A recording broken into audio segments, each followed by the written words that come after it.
menaik, jadi saya tak dapat balik kerana saya baru sampai Kotak Campus saja sampai tahun ini. Masa air naik tu first time lah saya jadi mangsa banjir.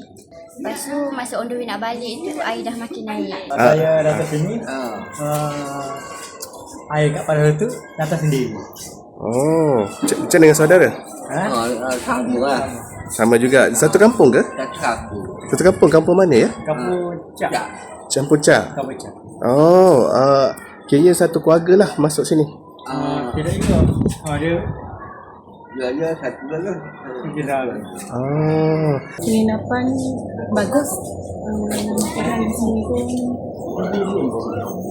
mencukupi lah untuk kami seramai 400 orang dan seramai 121 keluarga. 121? 121 keluarga.